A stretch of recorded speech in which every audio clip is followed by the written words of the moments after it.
On this episode of Inside the Outcomes, we'll be talking about the barriers and facilitators to employment for people with physical disabilities and the factors that make it more likely that someone with a disability will stay employed. My two guests are my colleagues in the Center for Rehabilitation Outcomes Research at Shirley Ryan Ability Lab. Emily Dinelli is a graduate research assistant in CROR, and Angelica Kudla is a senior project coordinator. Emily and Angelica are each the lead author on papers on findings about employment based on a national survey of people with disabilities. Welcome to the podcast, Angelica and Emily. Thanks so much for having us. We're so glad to be here. Yeah, it's fun. I'm happy to be on this podcast finally. Okay, so Emily, I'm going to start with you. Can you tell me a little bit about this national survey, why you conducted the survey, who was surveyed, and just describe it a little bit? Yeah, absolutely. Yeah, thanks so much for wanting to hear about this project. It's been near and dear to our hearts. We've worked on it for several years now, and just to give some background, it's a part of a larger rehabilitation research and training center that's been ongoing for the past like 6 years. So many people have contributed to this project, the data collection, the planning. We've had advisory councils who've given really great input in this project. So huge thank you to everyone who's been a part of this. And this has kind of been the last step to this project. It's crazy to see it come to an end.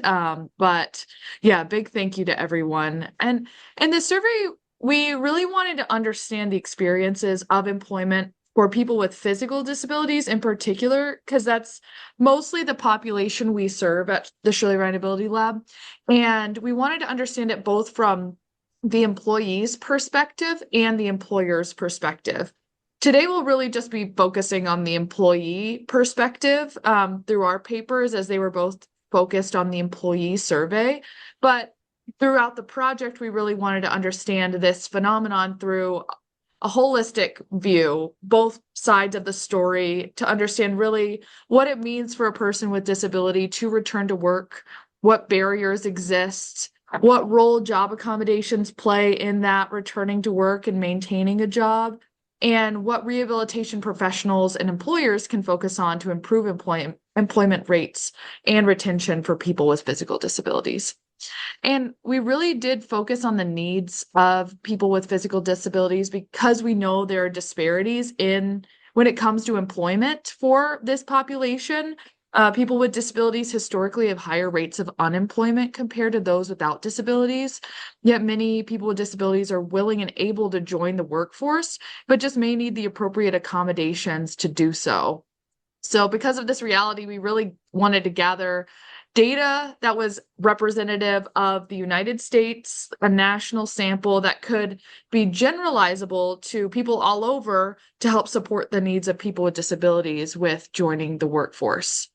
So, with this national survey, can you tell us a little bit more about who answered the survey questions? How many people? What were some of the questions like? Yeah. So we actually partnered with this market research company called Slice MR to gather our sample. We had a large sample. We had 2,000 people who responded both to the employee survey and then 2,000 more employers who responded to the employer survey. So they were really key in getting the people that we wanted for this survey. They have a very large research panel of like 500,000 individuals, which they built using various recruitment processes. But through that research panel, you can identify demographic and geographic characteristics that allow them to fulfill our stratification targets for education level, geography, and we did want a stratification of people who did work after their disability. And for people, we had a smaller, about 25% of the sample that didn't work after their disability onset. So we had a little bit of difference in experience there. And first, as to what types of questions we asked these individuals, we asked a lot of questions. Some key ones that we asked, obviously, we asked, did they work for pay after their disability or not? And for those who didn't, what was their reason for not working after their disability, to really understand what went into making that decision and what barriers exist there. We also asked for people that did work after their disability while they were working at their longest held job. We kind of focused on longest held job because employment can really shift over time. And we wanted to think about what factors go into keeping a long-term job. So we wanted them to focus on what went into keeping your longest held job since your disability diagnosis.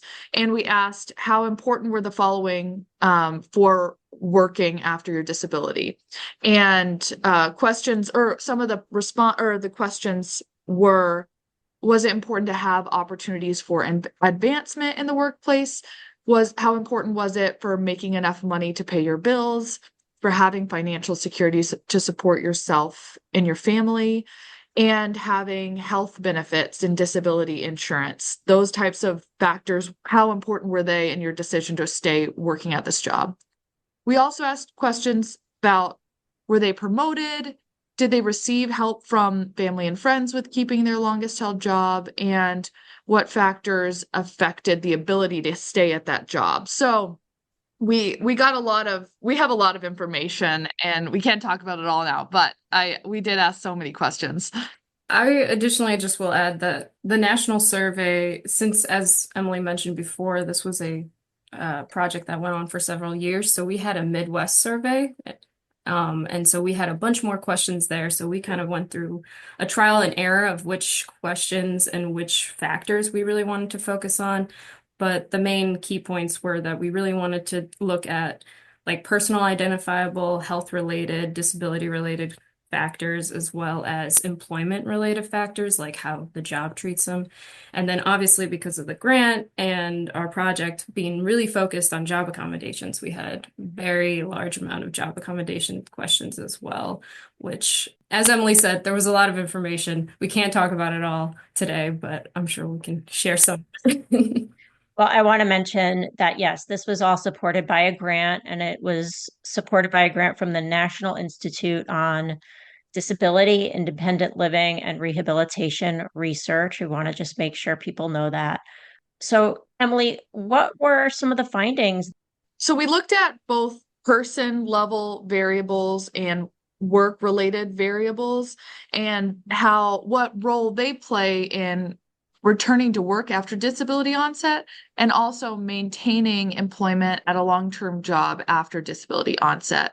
And some of the key variables we found that were associated with staying at a long-term job after disability were receiving a job accommodation from an employer, support from human resource managers, having opportunities for advancement in the workplace, and healthcare benefits. And so I'll talk about each of these a little more specifically. And for when we think about job accommodations, those who reported that they received a job accommodation from their employer were about 17% more likely to still be working at their long-term job compared to those who did not. And I think this is a really important finding, and actually one we're digging into more with our third paper we that is still being analyzed right now and prepared for dissemination. But I think it highlights the role that employers play in creating an accessible and accommodative environment for their employees. And with this variable, we don't get into the specifics of the type of job accommodation, but I think future work should consider what types of job accommodations and who received them and who didn't receive them, and how can we find ways to make sure that people with disabilities have the support they need in the workplace. So I found this variable, or this finding, really interesting. And also we asked questions about various factors that were either helpful in keeping their job or more difficult. And as I mentioned, human resource, the role that human resources plays in the employment of people with disabilities was significant. And people that reported when HR, their attitudes towards them were helpful in keeping their job, they were almost 30% more likely to still be working at that job. And this might indicate that when people with disabilities feel supported by their HR department, they're more likely to stay at their job. And I think it's just an important finding that the HR department, you play such a significant role in the likelihood of staying at a job, the comfort and the enjoyment of a job. I think that is a really key finding from this aspect of the study. And we also saw that people that reported opportunities for advancement in the workplace, when that was really important to them, they were almost 50% more likely to still be at that job compared to those who did not report it as important. And while advancement might look different from job to job, I think a big takeaway from this is that when people with physical disabilities feel empowered for growth in their workplace, they're more likely to stay. And there's so much that people with disabilities can bring to a place of employment. And employers, they can use this finding to maybe support how they think about encouraging growth and advancement for their employees, especially those with disabilities in the workplace. So I really found that a valuable finding as well. And then the last one I'll talk about, it was one of the biggest associations we saw in our study was that people who reported that it is important for them to keep their health and disability benefits, when they reported that was important, they were about 65% more likely to still be working at that long-term job. And this finding's consistent with other research that found people with low severity, high cost health conditions are more likely to keep working if they rely on their employer's health insurance. And I think this highlights the fact that people with physical disabilities, they might have high cost medical needs, and employers should consider these needs when just determining the provision of health benefits for their employees, the resources they offer to them. I think that's so valuable for this population and really helps them retain their jobs because they feel supported by their employer. They can get their medical needs met. They can have additional resources that might be provided by the employer that benefits their health and well-being and even their mental health. So I think that's an important thing that employers can take away from this is how can I support the needs of my employees, especially from like a health perspective? Well, those are really fascinating findings, and I think they do go a long way to inform employers on what they can do to support and retain people with physical disabilities in the workforce. Angelica, you just yesterday sent me a link to your paper that you were the lead author on in the Journal of Occupational Rehabilitation. And you took a different spin on the findings from the same survey that Emily described. So, can you tell us a little bit about your paper, your findings, what you looked at? Yeah, definitely. I think Emily's paper, as she said, covered a lot of working with a disability, and then she compared not working with a disability. We kind of wanted to go a step further and really focus on job retention. So this paper focused on the sample size of the people with physical disabilities who have worked in their job. And we kind of split the group between those who have worked less than 4 years and more than 4 years, just based on the national average across the general population. This was also just a really important survey and results to do this kind of long-term job retention, as most studies in the past have looked at job retention for people with physical disabilities as far as limited to typically around 90 days, which is usually like a probationary period amongst most employers, or around 6 months where state vocational rehab services followed them. So having a survey that looks at long-term job retention more than 4 years plus, it was truly, I would say, the uniqueness of this survey. Some of the findings we talked about are kind of similar to what Emily found, but I think what we really found is that several factors that actually had an associated increased likelihood of long-term job retention is increased age, improved mental health outcomes, job promotions, viewing career as advancement opportunities as important, something that Emily mentioned, and job accommodations, as well as commute was a big one. We also looked at the decreased likelihood of long-term job retention and those who reported viewing financial security as important, also looking at whether it's important to disclose a disability status to coworkers. And then also we did notice that there's a big disparity between males and females. The few that I want to focus on is that job accommodations was about a 53%, 53.5 exactly, percent likelihood of increased job retention, which is a huge, probably one of our more significant findings. And to Emily's point, we are looking at the different job accommodations in a further paper, but this shows that just in general, employers that provide job accommodations are more likely to retain their employees with disabilities. Not only get people with disabilities, but retain them for a longer period of time. The other finding that I think was really important was that those who had to commute showed a decreased likelihood in keeping their job for a longer period of time. And so it shows the importance, and especially it kind of supports with studies that came out after COVID, that hybrid work or remote work can be truly beneficial for a lot of employees with disabilities, and how they would more likely retain that job for a longer period of time. Also, people who had an improved mental health outcome had an also likelihood of retaining their job for a longer period of time.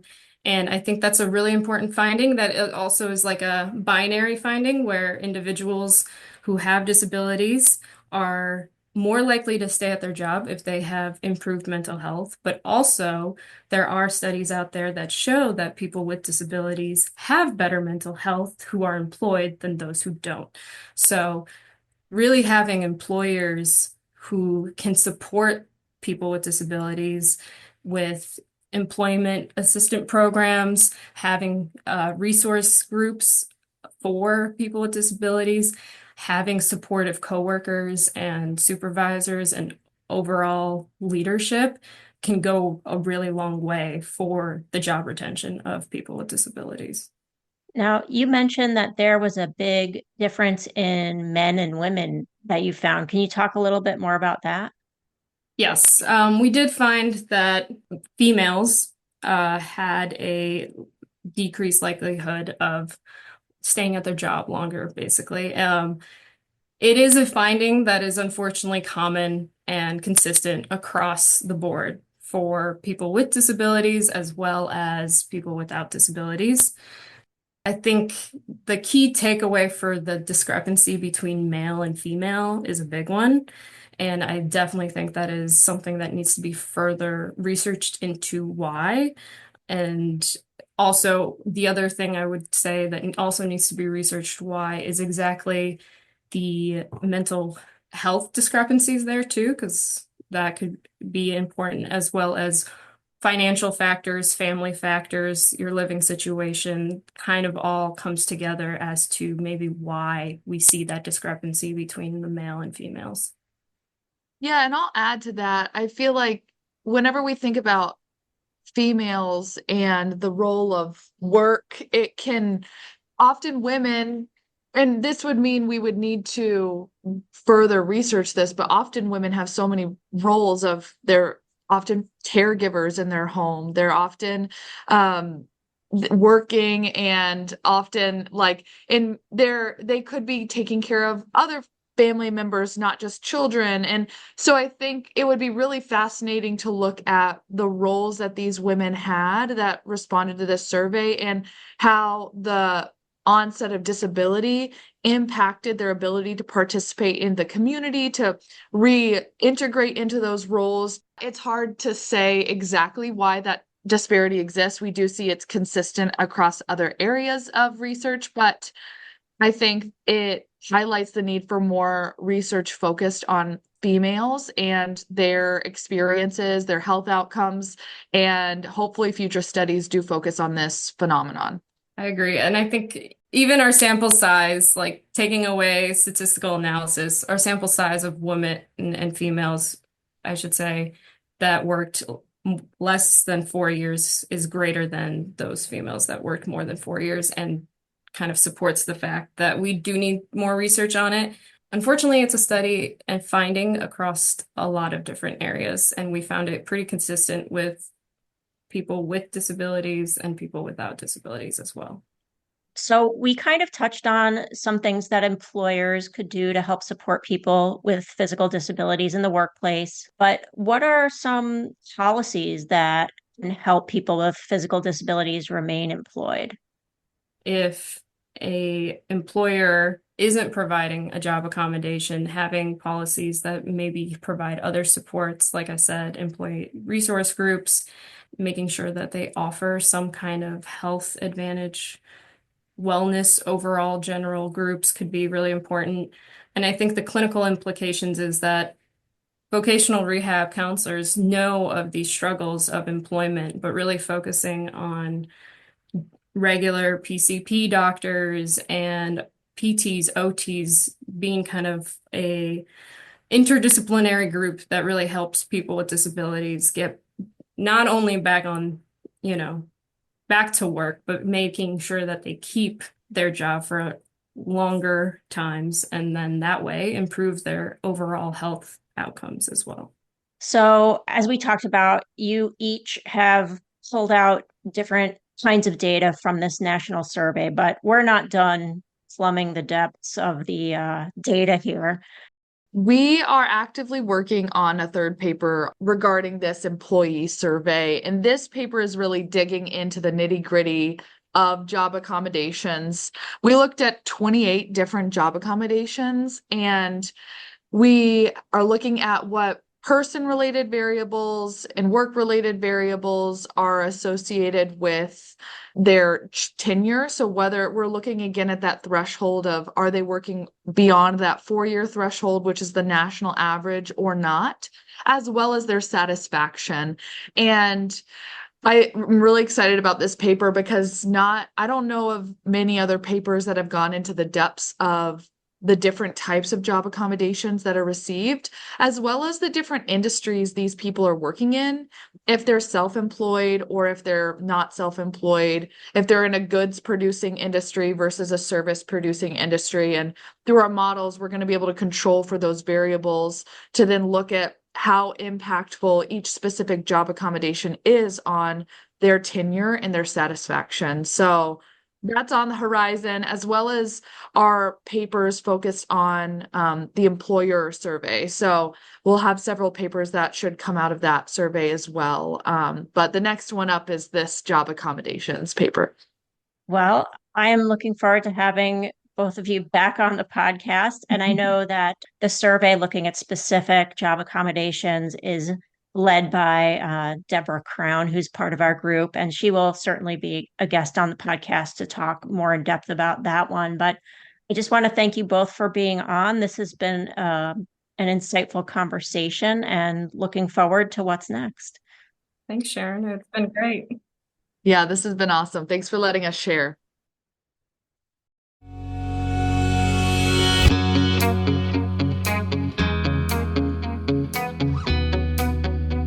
This has been Inside the Outcomes, a rehabilitation research podcast.